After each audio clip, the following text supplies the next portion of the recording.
ይሄ የቁርስና ኔትወርክ ብናረግበት የምንወያይበት ጊዜ ስለሆነ ፎርማቱ ያው ሞር እንደ ፋየር ሳይድ ቻት እንደሚባለው ያው የሰው ልጅ በእሳት ዙሪያ ሲያወራ ብዙ ክፍለ ዘመን አልፏል። ከጀርባ ያለውን ስክሪን እንደ እሳት ቁጠሩትና ትንንሽ ነገሮችን ከናንተ ጋር ሼር ለማድረግ ነው። መጀመሪያ በጣም ነው የማመሰግነው ፍጹሜ፣ ዴቭ እና የዚህ ፕሮግራም ኮኦርዲኔተርስ እና መሪዎች። በጣም ትልቅ ነገር ነው። ያው ታሪክ ብዙ ጊዜ ሲወራ እንጂ ሲሰራ አይታወቅም። አንዳንዶቹ በጣም አግዝፈን የምናደንቃቸው ነገሮች በዘመናቸው ሰዎቹ ሲሰሩ እንደዛ እንደሰሩ አያውቁም ነበር። እና ሁል ጊዜ ሰው የሚሳሳተው ታሪክ በሚሰራበት ዘመን ሲወራ ብዙ አያምርም እና አንዳንዴ ደግሞ ታሪክ ደግሞ ሲወራ የሚያምርበትም ዘመን አለ እና ኖት ጀስት ኢትዮጵያ ውስጥ ወይም አዲስ አበባ ውስጥ ግሎባሊ አሁን በጣም ብዙ ነገሮች ምንም ስቴብል ነገር የለም። ሁሉም ነገር የሚናወጥበት ጊዜ ነው። ልክ ሀጌ ላይ አንድ ጊዜ ደግሜ ሰማይና ምድርን አናውጣለሁ እንደሚል አህዛብንና ነገስታትን አናውጣለሁ መንግስታትን እንደሚል አሁን ያልተናወጠ ነገር ብዙ የለም። ያው እንደምታውቁት ግሎባል ኦርደሩ ራሱ አሁን የት ጋር እንደሚረጋ አልታወቀም። በዓለም ላይ በጣም ጠንካራና ታላላቅ የሚባሉ ተቋማትና እንደ ዩኤን አይነት አገሮች ራሱ ቀጥሎ ምን እንደሚሆኑ እርግጠኛ አይደሉም። ስለዚህ እንደዚህ አይነት ጊዜ ላይ እንደዚህ አይነት መናወጥ ያለበት ጊዜ ላይ አብሮ መናወጥ ሳይሆን የሚናወጠው ነገር ሁሉ ሲናወጥ በማይናወጠው አምላክ ላይ ቆሞ ዘላለምን ላይ ነጥብ ጥሎ ማለፍ ጥሩ ነው እና እንደኛ ላለ በአንድ በኩል ኋላ ቀር በሌላ በኩል ያው ፊት ቀር ለሚባል አገርና ሰው ደግሞ ይሄ ጥሩ እድል ነው። ሁሉ ነገር በተናወጠበት ሰዓት የመውደቅም የመነሳትም እድል ስላለ ግን በአደጋ አይወደቅም፣ በአደጋ ደግሞ ሰው አይነሳም። አደጋ ስላችሁ በአጋጣሚ አይደለም፣ የምንሰራው ነገር መኖር አለበት። ስለዚህ ራሳችንን እንደ አንድ ትልቅ እድለኛ መቁጠር አለብን በዚህ ዘመን ውስጥ ስንኖር። ቀጥሎ ምን እንደሚሆን እኛ ባናቅም እግዚአብሔር ግን ያውቃል እና እዚህ ውስጥ እንደማየው በጣም ወጣት የሆኑ ገና አስፓየር የሚያደርጉ ከፊታችሁ በጣም ብዙ እድልና መቃቀም ያሉ ወጣቶች አሉ። ደግሞ አንጋፋ የሆናችሁ ብዙ የሄዳችሁ ሰዎች አላችሁ። እኔ ብዙ ጊዜ የእድሜ ባለጠጋ መባል ያለበት ሕፃን ልጅ ነው አዛውንት ነው በሚለው እከራከራለሁ። ብዙ ሰዎች አዛውንቶችን የእድሜ ባለጠጋ ናቸው ይላሉ። እኔ ደግሞ እነሱ ብዙ እድሜያቸውን ስለጨረሱ የቀረቻቸው ትንሽ ስለሆነ ገና ብዙ ሀብት ያላቸው በእድሜ አንጻር ሕፃናት ስለሆኑ የእድሜ ባለጸጋ መባል ያለበት ሕፃን ነው ብዬ እከራከራለሁ። ግን ያው ብዙ ሰዎች አይቀበሉኝም። ስለዚህ በቢዝነስ ዓለም ውስጥም ገና ብዙ ያልተሰሩ ስራዎችን ለመስራት ያልተደረጉ ነገሮችን ለማድረግ ወጣቶች በጣም ትልቅ እድል አላቸው። ስለዚህ ወጣቶቻችን ትልቅ ሀብታችን፣ ትልቅ አቅማችን ናቸው። እነሱ ከኛ እግር ስር የሚጀምሩ ሳይሆን እኛ ትከሻ ላይ ቆመው የተሻለ ነገር ላይ እንዲደርሱ ከትራፊያችን ሳይሆን ከዋናችን ከነሱ ጋር መስራት እንድንችል እግዚአብሔር ይርዳን።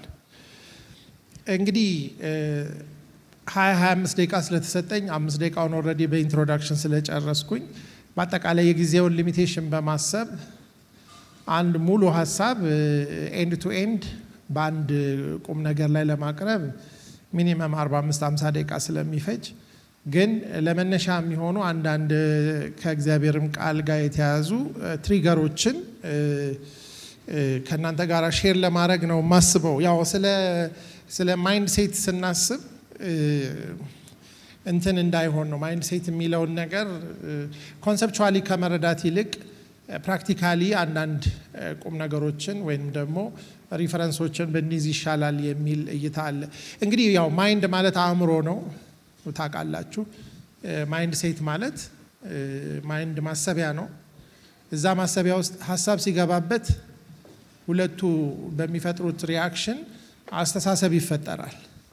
so we call that mindset። ስለዚህ mindset ማለት ማሰቢያችን ውስጥ የገቡ ሐሳቦች ማሰቢያችንን የሚቃኙበት የቅኝቱ አይነት ነው፣ በሌላ ነገር አይደለም።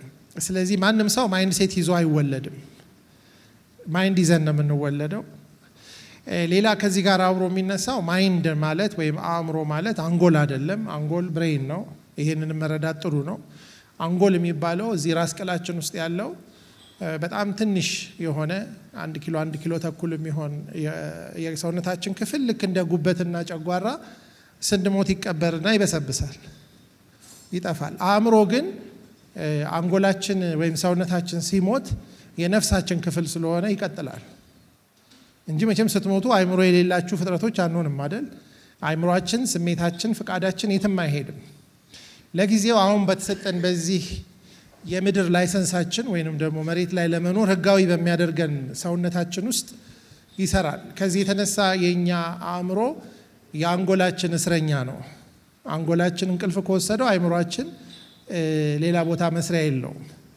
አንጎላችን ከሰከረ አእምሮአችንም አብሮ መስከር ይገደዳል።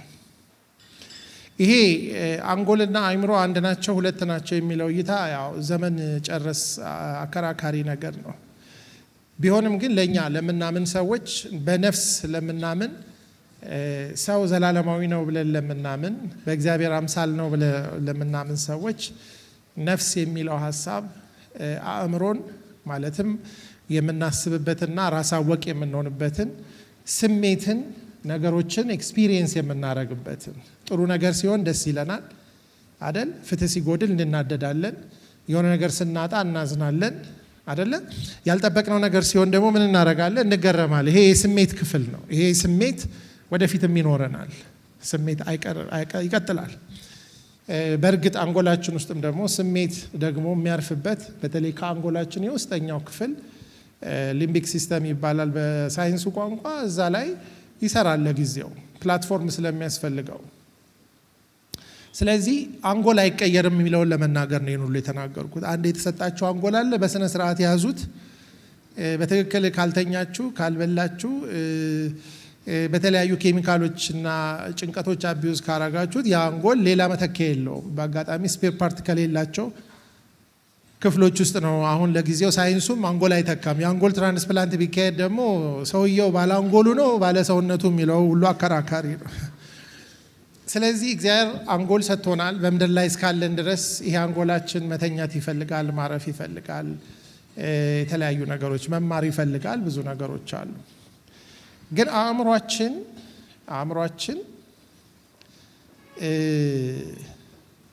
ስንወለድ ለመቃኘት ሬዲ ነው። ከቤተሰብ ይጀምርና ባህል፣ ሃይማኖት፣ ትምህርት ቤት፣ ሚዲያ እያልን የተለያዩ በአእምሯችን ውስጥ ሀሳብን ማስለቅ የሚችሉ ሰዎችና ሁኔታዎች አእምሯችንን ከእለት ወደ እለት እየቀረጹት ይሄዳሉ። በእርግጥ አእምሯችን ምን አይነት ባህሪ ያለው በልጅነት እንደተቦካ ሲሚንቶ ሲሆን እያደግን ስንመጣ ደግሞ እንደደረቀ ሲሚንቶ የመሆን ባህሪ ያለው። ስለዚህ በልጅነታችን በእጅም ነካ ሲያረጉን የመቀረጽ አቅም አለን። ካደግን በኋላ ደግሞ በመዶሻም በመከራም በምንም ያው እየተቸረቸፍንም ቢሆን እንቀየራለን። ለዚህ ነው ልጆች በትምህርት አዋቂዎች በቀውስ ነው የሚቀየሩት ብዙ ጊዜ። እና ለእግዚአብሔር እኛን ለመቀየር ብዙ ጊዜ መከራ የሚያስፈልገው ለዛ ነው። ቢነገረን በቀላሉ እንደ ልጅ ስለማንሰማ። ግን ሁሉም ይለወጣል። አንዳንዴ እኛን አእምሮ ለመለወጥ እግዚአብሔር ቴምፕሬቸሩን ከፍ ማድረግ አለበት ትንሽ ሞልደብል እንዲሆን። ይሄ አለ። እንግዲህ ይሄ በጣም ሰፊ የሆነ ሀሳብ ነው። ብዙ ስለ አእምሮ አላወራም። ዛሬ ግን ከእናንተ ይሄ የቢዝነስ ኔትወርክ ስለሆነ የተወሰኑ አስተሳሰቦችን ለእናንተ ሪፍሌክት ለማድረግ ያሰብኳቸውን በቀሩኝ 7 እና 8 ደቂቃዎች ለመናገር ሞክራለሁ። አንደኛው ነገር በአጠቃላይ በዩኒቨርስ ውስጥ 2 ቢዝነስ ፐርሰንስ ብቻ ነው ያሉት። ሌሎቹ ሁሉ በዛ ስር የሚሰሩ ናቸው። ይሄ በጣም 2 መንግስት እንዳለው ሁሉ 2 ቢዝነስ ፐርሰንስ ልበለው ኦር ፒፕል ልበለው ኦር ፐርሶናሊቲስ ልበለው አላቅም። ንግድ የሚለው ትሬድ የሚለው ቢዝነስ የሚለው ሀሳብ ሰርቶ ልውውጥ አድርጎ ትርፍን የማግኘት አትራፊ የመሆን ሂደት ነው። ትርፍ አለው ውስጡ፣ ዋና አለው። ኪሳራ ሊያጋጥም ይችላል። ግን ከኪሳራ ለመዳንና ትርፍ ለማግኘት ደግሞ የሚሰሩ ስራዎች አሉ፣ በዛው ሰራተኞች አሉ። ይሄን ኮምፕሌክሲቲ እናንተ አንደርስታንድ ታረጉታላችሁ በየቢዝነስ ሞዴላችሁ። በአጠቃላይ እያንዳንዳችን አውቀንም ሳናቅም ከሁለቱ ለአንዱ ነው የምንሰራው። ሁለቱ ኃይለኛ የቢዝነስ ፐርሰናሊቲስ አንዱ እግዚአብሔር ነው። እግዚአብሔር ትልቅ ግራንድ ቢዝነስ የሚያካሄድ አምላክ ነው። አሁን እናንተ እንግዲህ የእኛን አይነት ንግድ አታስቡ። እሱ የሚነግድበት ወይም የሚሰራበት መንገድ እግዚአብሔር ትርፍ ፈላጊ ነው። እግዚአብሔር ኪሳራ አጋጥሞት ያውቃል። አንዱ ኪሳራ ያጋጠምነው በእኛ ምክንያት ነው አይደል? እውነት ነው ውሸት ነው? እውነት ነው። እኛ በወደቅን ጊዜ ትልቅ አዝኗል። አንድ ጊዜ እንደውም ቢዝነስ ዘግቷል። ሙሉ ዓለምን በጥፋት ውሃ አጥፍቶ አንድ ብራንች ብቻ አስቀርቶ ሌላውን ሁሉ ምን አድርጓል? አሁንም ደግሞ ያለውን ቢዝነስ ቁጭ ብሎ ኦዲት የሚያደርግበት ጊዜ ይመጣል። ብዙ መጽሐፍቶች አሉ የሚከፈቱ። ቢዝነሱን የሚያካሄድበት ደግሞ ኤንቲቲ አለው፣ ምድር ላይ ወኪል አለው። የሚያተርፈው ደግሞ ትርፍ አለው። ኪሳራ ብሎ የሚያስበው ነገር ደግሞ አለው። ኤጀንቶች ደግሞ በየቦታው እንዲኖሩት ይፈልጋል። ይሄ ሄቪ የሆነ የቢዝነስ ኮንሰፕት ነው። እግዚአብሔር በጣም ኢኮኖሚካል የሆነ አምላክ ነው። የሚያወጣውን ወይም የሚከፍለውን ዋጋ የሚያክል ሪተርን ይፈልጋል። ለምሳሌ የኛ ዋጋ የአንድ ሰው ነፍሱን ቢያጎድልና ዓለምን ቢያተርፍ ምን ይጠቅመዋል ሲል የአንድ ነፍስ ዋጋ በእግዚአብሔር ዘንድ ጠቅላላ ዓለም ተደምሮ አያክለው። አሁን እኛ እንደሱ እናስብ አላቅም። እናንተ አሁን ቢዝነሳችሁ ከአንድ ሰው ይበልጣል አይበልጥም? የአንድ ሰው ነፍስ ስንት እንደሆነ እናንተ ቢዝነስ ውስጥ ዋጋው አላቅም። ግን ለእግዚአብሔር የዓለም ዋጋ ራሱ ከአንድ ነፍስ ጋራ። ስለዚህ ያንን ኢንዴቨር ለማድረግ ልጁን በመላክ የልጁን ሕይወት በመሰዋት ያንን እኛ ትርፍ ነን፣ ለሱ የዛ ውጤቶች ነን። ይህን ማወቅ አለብን። አሁንም ቢሆን እግዚአብሔር ዲስትረስድ አይደለም፣ ወሪድ አይደለም፣ እንደሚያተርፍ እርግጠኛ ነው። አልቲሜትሊ ይሄ ዓለም ሁሉ መጨረሻ ላይ የሚያልቀው እሱ በፈለገው መንገድ ነው። ምንም ይሄን አትጠራጠሩ። እሱም ዳውት የለው። የነጭ ዙፋን ፍርድ ማለት መጨረሻ ላይ እግዚአብሔር ቢዝነሱን ሁሉ የሚዘጋበትና አዲስ የቢዝነስ ፓራዳይሙን ወይም ደግሞ አዲስ ሰማይና አዲስ ምድር በሚለው መንገድ የሚጀመርበት ነው። ስለዚህ ሁሉንም ነገር አሁን ባለው ነገር ውስጥ አትመልከቱ። ይሄ የዛ በጣም ኢንሲግኒፊካንት የሆነ በጣም ግሊምስ የሆነ በኢተርኒቲ ውስጥ በጣም የሆነ መብረቅ ብልጭ ብሎ ድርግም ሲል አይታችሁ ታውቃላችሁ? እሱም በአንድ ዓመት ርዝመት ውስጥ አስቡት። እንደዛ አይነት ነገር ነው።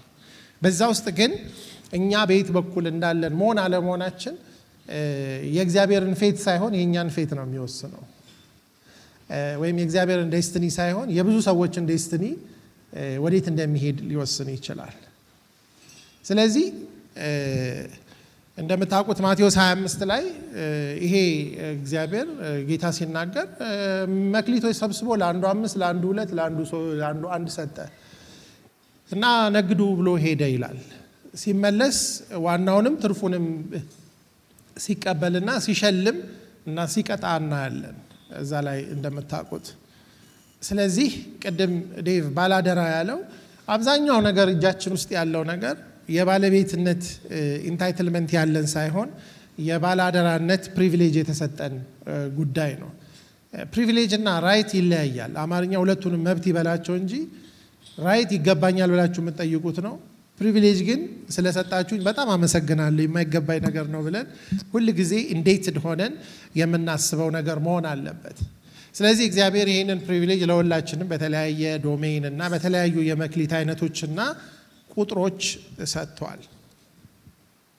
ኢንተረስቲንግሊ ምናልባት ወደ ሁለተኛው ነጋዴ ትንሽ ሄጄ ከዛ ወደኛ ንግድ ልምጣና ሁለተኛው ነጋዴ እሱን ያው ትንሽ ምንድን ነው የሚባለው ኮንሰፕቱ ብዙም የማይወራ ስለሆነ ሕዝቅኤል 28 ላይ እንድታወጡ ጠይቃቸዋለሁኝ። ይሄ እንግዲህ በጢሮስ ንጉሥ ላይ ተመስርቶ በተለይ ከሰይጣን አወዳደቅ ጋራ የሚናገረው ሐሳብ ነው። በተለይ ከቁጥር 13 ጀምሮ እንደዚህ የሚል ሐሳብ አለ። ቁጥር 12 ጀምሮ ብናነበው ችግር የለም። የሰው ልጅ ሆይ በጢሮስ ንጉሥ ላይ ሙሾ አሞሽተህ እንዲበለው ጌታ እግዚአብሔር እንዲላል፣ ጥበብን የተሞላ ውበቴ የተፈጸመ መደምደሚያ አንተ ነህ። በእግዚአብሔር ገነት በኤደን ነበርክ። የከበረ ዕንቁ ሰርዲዮን፣ ቶጳዚዮን፣ አልማዝ፣ ብሪሌ፣ መርገድ፣ ኢያስጲድ፣ ሰምፔር፣ በሉር የሚያብረቀርቅ ዕንቁ ወርቅ ልብስህ ነበረ። የከበሮና የእምቢልታ ስራ በአንተ ዘንድ ነበረ። በተፈጠርክበት ቀን ተዘጋጅተው ነበር። አንተ ልትጋርድ የተቀባህ ኪሩብ ነበርክ። በተቀደሰው በእግዚአብሔር ተራራ ላይ አኖርኩ። በእሳት ድንጋዮች መካከል ተመላለስህ። ከተፈጠርክበት ቀን ጀምረህ በደል እስኪገኝብህ ድረስ በመንገድህ ፍጹም ነበርክ። ይህ ስለ ምድራዊ ንጉሥ እንደማወራ ቬሪ ኦብቪየስ ነው። ምንም እንደዚህ አይነት ከዛ ግን የሚለው እንድታስቡት ነው። በንግድህ ብዛት ግፍ ውስጥህ ተሞላ፣ ኃጢአትን ሰራ። ስለዚህ እንደ ርኩስ ነገር ከእግዚአብሔር ተራራ ጣልኩህ። የምትጋርድ ኪሩብ ሆይ ከእሳት ድንጋዮች መካከል አጠፋውህ። በውበትህ ምክንያት ልብ ኮርቷል። ከክብር የተነሳ ጥበብን አረከስክ። በምድር ላይ ጣልኩህ፣ ያዩም ዘንድ በነገስታት ፊት ሰጠሁህ እያለ በበደል ብዛት በንግድህም ኃጢአት መቅደስህን አረከስክ። ስለዚህ እሳትን ከውስጥ አውጥቻለሁ፣ እርሷን በልታለች። በሚያዩ ሁሉ ፊት በምድር ላይ አመድ አድርጋ። ይሄ በጣም ኮምፕሌክስ የሆነ ሳብጀንትን ነው። ግን የምናየው አንድ ነገር ንግድ የሚለው ነገር ይሄ የምናስበው አይነት ትሬድ ሳይሆን ቢዝነስ አለው። የተሾመበት ቴሪቶሪ ነበረ። ያንን ነገር ግን ሳምሃው እንዳበላሸውና ወደ ራሱ ክብርና ወደ ራሱ ማንነት ለራሱ ጥቅምና ለራሱ መታያ እንዳደረገውና እግዚአብሔር ያንን ነገር የሰጠበትን ዓላማ ሚስ እንዳደረገና በዛ የተነሳ እንደተዋረደ፣ እንደተጣለ፣ እንደከሰረ እናያለን። ግን ይሄ በኢተርኒቲ ፓስት ወደ ኋላ እኛ በማናውቀው ዘመን ሀፕን ያደረገ ነገር ቢሆንም ዘፍጥረት 3 ላይ ግን ስናይ ይሄው ቢንግ መጥቶ ንግድ ሲጀምር እንደገና እንመለከታለን። ንግዱ ምንድን ነው? ሀሳብ ይዞ ነው የመጣው። አስተሳሰብ ይዞ ነው የመጣው። ያንን አስተሳሰብ ሸጠ። ለማ? ለሔዋንና ለአዳም። ከዛ ያንን ሀሳብ ገዙና እነሱ ደግሞ ልክ ነው በዚህኛው መንገድ ብንሄድ ይሻለናል ብለው መጀመሪያ የተሰጣቸው ሙሉ ጋርደን ተሰጥቷቸው ነበር። ያንን ማኔጅ እንዲያደርጉ ምድርን እንዲሞሉ የተሰጣቸው ቴሪቶሪ በጣም ትልቅ ነው። በኋላ አሳያችኋለሁ ምን ያህል ትልቅ እንደሆነ።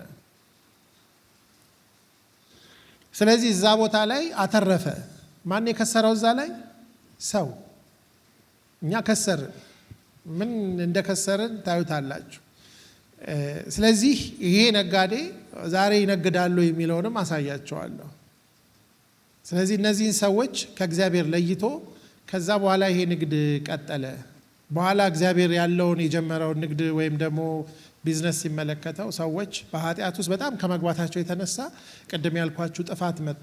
ከዛም በኋላ ሰዎች ከዛ ሊወጡ አልቻሉም። ግን እግዚአብሔር ያንን ነገር ሪዲም የሚያደርግበትን መንገድ ወደፊት ትንሽ ሄደን ኢዮብ ላይ ያለውን አላወጣውም፣ ግን ሀሳቡን ልንገራችሁ። ኢዮብ ላይ አንድ ቀን እንደዚህ ሆነ ይላል። የእግዚአብሔር ልጆች በሰማይ ተሰበሰቡ፣ ሰይጣንም መጣ ይላል እና እግዚአብሔር ከየት መጣህ አለው እና እሱን በምድር ላይ ዞርኩ ተመላለስኩባትም ብሎ ሲናገረው ታዲያ ኢዮብን አላየኸውም ያለው።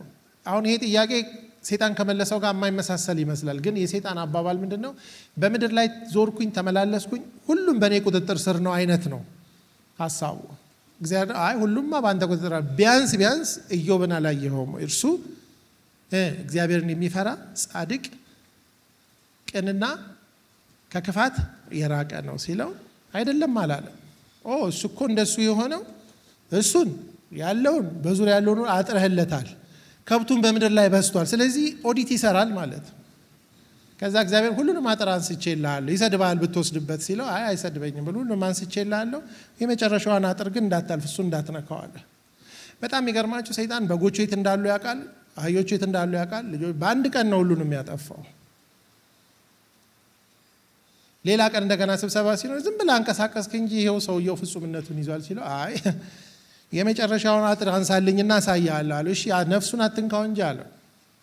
ስለዚህ በዛ ሂደት ውስጥ የምንመለከተው እነዚህ ሁለት ፓወርፉል ቢንግስ የየሰውን እንግዲህ አንድ ኢዮብን ከነ ከብቱ ቁጥር ከነ ከብቱና ሀብቱ አድራሻ ሰይጣን ማወቁ ቀላል ነገር መስሎ እንዳይታያችሁ።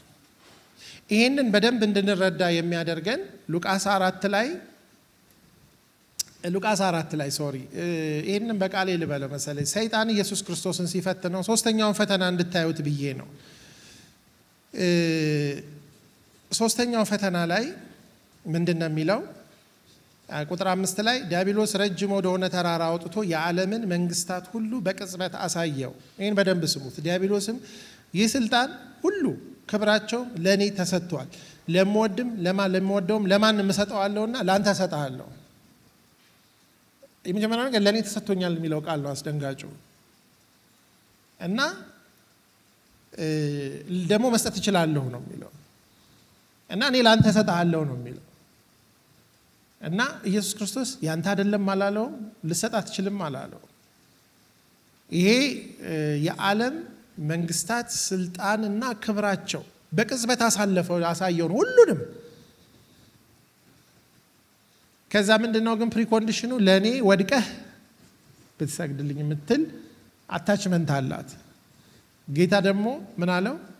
ለጌታ ለአምላክህ ስገድ እርሱንም ብቻ አምልክ ተብሎ ተጽፏል። ሂድ አንተ ሰይጣን፣ የሚከፈለውን ዋጋ ከፍላለሁ እንጂ በአቋራጭ ይሄን ሁሉ አገኛለሁ ብዬ ከመስመር አልወጣም። ምክንያቱም ኢየሱስ የጀመረው ቢዝነሱን በአባቱ ፈቃድ በአባቱ መንገድ የአባቱን መንግስት ለማስፋት ነው። ይሄ እንግዲህ የሁሉ ሰው ፈተና ነው። ስለዚህ ሁለት አስተሳሰቦች አሉ። የነዚህ አስተሳሰቦች ገዢ ሁኔታ ሶስት ነገሮችን ያማከለ ነው። አንደኛው እግዚአብሔርን ነው፣ ሁለተኛው ሰውን ነው፣ ሶስተኛው ገንዘብን። ገንዘብ የሚለውን ነገር ሀብት በሉት ብዙ ነገር። ሀብት ማለት ያው ከብት ከሚለው ነው የመጣው ታውቃላችሁ አይደል?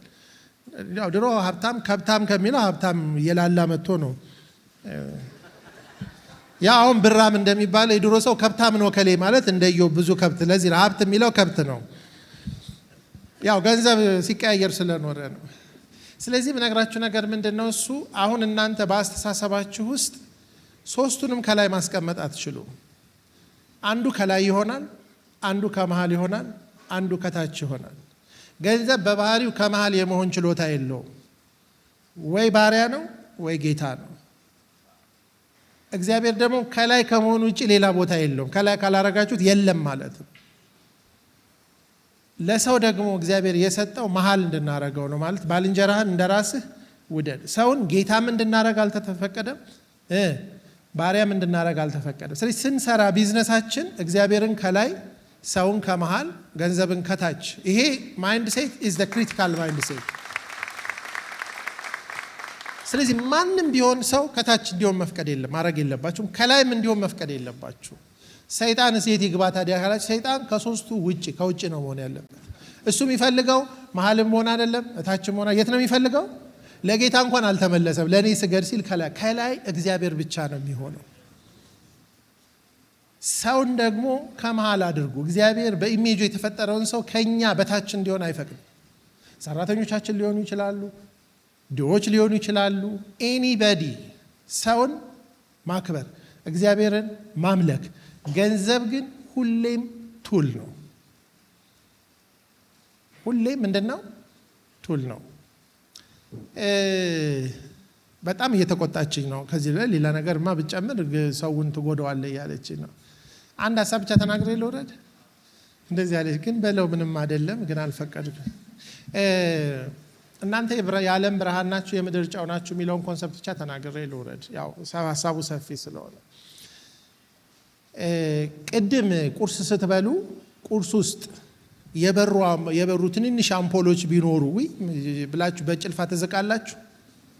ምግብ ውስጥ አምፖል የሚበራ አምፖል ብታገኙ ምን ትላላችሁ? ይመቻችኋል? አይመቻችሁም። እዚህ አምፖሎቹ ፋንታ ደግሞ የተንጠለጠለ ጨው ቢኖር ምግባችሁን የማጣፈጥ ኃይል አለው። ስለዚህ እግዚአብሔር ያለው ምንድነው? ለምድር ምንድናችሁ? ጨው፣ ለዓለም ደግሞ ብርሃን። ከባድ ነው። ለዓለም ብርሃን ማለት ሳትቀላቀሉ ራቅ ብላችሁ ተለይታችሁ ማብራት። ግን እንደ ጨው ደግሞ ምን መሆን አለባችሁ? ገብታችሁ ሟምቷችሁ ደግሞ የምድር አክሰሰብል ያላችሁ ነገር ጠቃሚ መሆን አለበት። አሁን ቢዝነሳችንን ጨው ብቻ ካረግነው ጨለማው ያጠፋዋል። ብርሃን ብቻ ካረግነው ደግሞ ርቀቱ ዩዝለስ ያደርገዋል። አሁን ትልቁ ነገር ምንድነው? አቋምን መርህን ኤቲክስን በተመለከተ ብርሃን ነን። ኮምፕሮማይዝ የማናረገውን እውነት ብርሃኑ እሱ ነው። ደግነትን፣ ሰርቪስን፣ ለሰዎች ማድረግን፣ መስጠትን፣ ሌሎቹን ማገልገል፣ ሰዎች ላይ የምናረገውን በተመለከተ ደግሞ ጨው ነን። አሁን ትልቁ ጥያቄ አሁን የኛ ቢዝነሶች ጨው ናቸው ወይ? ማህበረሰብ ላይ ገብተው ሰዎችን እየጠቀሙ ነው ወይ? በሌላ በኩል ደግሞ ያበራሉ ወይ? የእግዚአብሔርን እውነትና መርህ ያሳያሉ ወይ? ኮምፕሮማይዝ ማናደርግ ልክ ዋጋ የሚያስከፍለን ነገር ላይ ስንደርስ ስቲል ዋጋ ለመክፈል ፈቃደኞች ነን ወይ? ስለዚህ እግዚአብሔር አሁን እየፈለገ ያለው ብርሃንም ጨውም የሚሆን ሰውና ቢዝነስ ነው። አንዳንዶቻችን በብርሃንነት አንታማም፣ ግን ጨው ተራ የለንም። አንዳንዶቻችን ጨው በኩንታል ነው የምንሰጠው፣ ግን ብርሃናችን ከጠፋ ከርሟል። ስለዚህ የዚህ ህብረት ዓላማው እያንዳንዱ ሰው ብርሃንም ጨው፣ እያንዳንዱ ብርሃን እያንዳንዱ ቢዝነስም እንደዛ እንዲሆን ነው። እንግዲህ ወደፊት እግዚአብሔር ካለ እንገናኛለን። ለዛሬ ግን ይሄንን ካልኩ ይበቃል። እግዚአብሔር ይስጥልኝ።